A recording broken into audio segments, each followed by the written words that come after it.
को लेकर तमाम सवाल होते हैं आपके और विपक्ष के तमाम पार्टियों के, लेकिन इसको लेकर कोई धरातल पे नहीं आता, किसी तरह कोई धरना देखने को मिलता। जब चुनाव आता है तो तमाम पार्टियां ईवीएम पर आरोप लगाती हैं, चाहे वो सुप्रीम कोर्ट हो, उस पर आरोप, हाईकोर्ट पर। थोड़ा सा कब हटा लीजिए, कब अपनी बात रखें और सब ईवीएम का और जनता के अलग वर्ग, अलग अलग संगठन इसकी मांग उठाते हैं। अब हम लोग अगर गांव की तरफ या शहर के पिछड़े मोहल्लों की तरफ जाएं कि वो वोटर को उसमें परेशानी होती है, और शायद इसीलिए अमेरिका जैसे देश में भी बैलेट पेपर का विकल्प दिया गया, जहाँ की शिक्षा का प्रतिशत लगभग 100% है और जागरूकता जहाँ हमारे लोगों से ज़्यादा है। हमारा लोकतंत्र तो अभी 73 साल पुराना है, यह सिस्टम है। तो जनता अगर विकल्प मांग करती है तो इस पर गंभीरता से चुनाव आयोग को, सरकार को और सुप्रीम कोर्ट को भी। ऐसा नहीं है कि सुप्रीम कोर्ट ने जनता की इस पिटीशन को खारिज किया, उन्होंने एक बात तो मानी ही है कि आप ये जो सेक्रेटरी नंबर का उम्मीदवार भी इसको देख सकते हैं। तो हम ये अच्छी शुरुआत है, पूरी शुरुआत नहीं है जो हम मांग रहे हैं, लेकिन ये अच्छी शुरुआत का भी हम स्वागत करते हैं। हम ये स्पष्ट करना चाहते हैं कि इस आंदोलन से लगे हुए पर्ची है पहले से? हाँ लगी है। हाँ, तो आप वोट करिए, बनाना या वाटरमेलन किसी को भी नहीं, यहाँ से होगा। एप्पल का तो ये वोट चोरी नहीं करने वाला। हो गया वोट, वो वोट आ गया, एप्पल आ गया ना।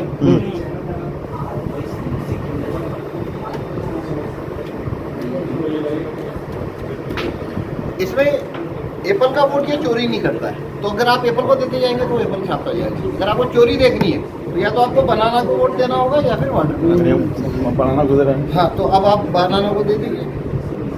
ओके, अब आप देखिए आप उसमें क्या देख रहे हैं। बनाना बनाना है ना। तो जो सिंबल को आपने वोट दिया वो सिंबल देखा, बाद में 7 सेकंड बाद में लाइट बंद हो जाती है और आप वहाँ से हट जाते हैं। आप चले जाते हैं। अब नया वोट रहा है। अब मान लीजिए आप आए, इसका कांच व्हाइट है। अच्छा व्हाइट है, ठीक है। अब आप देखिए क्या देख रहे हैं, वाटरमेलन है ना। जो सिंबल आपने वोट दिया, आपने वही सिंबल का पर्ची देखा, जी, है ना। ठीक है। और उसके बाद में आप चले गए। अब मान लीजिए एक नया वोट रहा था, है ना। हाँ, लाइट बंद हो गई। हाँ, लाइट बंद हो गई। अब कुछ दिख रहा नहीं दिख रहा ना। आप नया वोटर जब आया तो आपको कुछ ही नहीं दिख रहा। अब आप वाटरमेलन को वोट करिए। हाँ, अब देखिए आपको क्या पर्ची दिखाएगा फिर।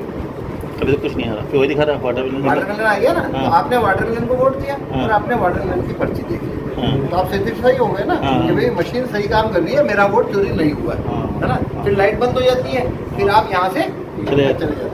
तो आपने वाटरमेलन को वोट किया, आपने वाटरमेलन को वोट किया, तो 2 पर्ची निकलना चाहिए वाटरमेलन। अब देखिए अंदर से क्या निकल रहा है। एक वोट चोरी हुई,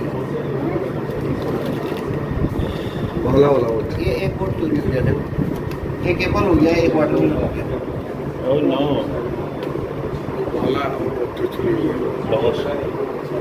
क्या नाम है? मेरा नाम पवन कुमार शर्मा। अब नमस्कार, मेरा नाम पवन कुमार शर्मा, मैं भीलवाड़ा से आया हूँ। मैं ईवीएम हटाओ सेना का राष्ट्रीय प्रभारी हूँ, साथ ही मैं राइट टू रिकॉल पार्टी की ओर से भीलवाड़ा लोकसभा क्षेत्र से उम्मीदवार भी हूँ।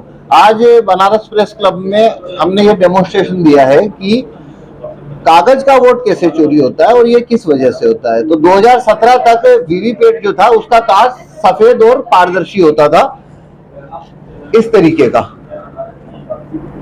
लेकिन 2017 में चुनाव आयोग ने वीवीपैट के शीशे को अपारदर्शी ग्लास से बदल दिया और लाइट जलने की अवधि 15 सेकंड से घटाकर 7 सेकंड कर दी। ये 2 बदलाव होने के बाद में कागज का वोट किस तरह चोरी हो सकता है वो हमने हमारे द्वारा स्वनिर्मित इस डिवाइस में बताया। हमने चुनाव आयोग को यह पत्र भेजा है कई बार कि वो अपनी मशीन हमें दे। साथ में हमने 40,000 का डीडी भी भेजा है उन्हें एडवांस में, क्योंकि वीवीपैट की कीमत 38,000 रुपए होती है। तो एज ए सिक्योरिटी हमने उन्हें 40,000 का डीडी भी भेजा है कि वो एक मशीन हमें अवलोकन के लिए 2 हफ्ते के लिए दे, ताकि उनकी मशीन के अंदर भी हम ये लूप होल का प्रदर्शन पब्लिक में कर सके। लेकिन चुनाव आयोग ने मशीन देने से इनकार किया है, इसलिए हम अपनी स्वयं निर्मित डिवाइस के अंदर ये बता रहे हैं। राहुल चिमनभाई मेहता अहमदाबाद के जो सॉफ्टवेयर इंजीनियर है, दिल्ली से उन्होंने आईआईटी किया, उन्होंने इस लूप होल को 2019 में खोजा था और उन्होंने ही इसका प्रोग्राम लिखकर सबसे पहले 2019 में इसे प्रदर्शित किया था। तो आज हमने इस चीज का डेमोन्स्ट्रेशन यहाँ पे दिया है। इसलिए हमारी चुनाव आयोग से मांग है कि ईवीएम वीवीपैट का जो ग्लास है वो काला होने की वजह से ये विश्वसनीय नहीं है।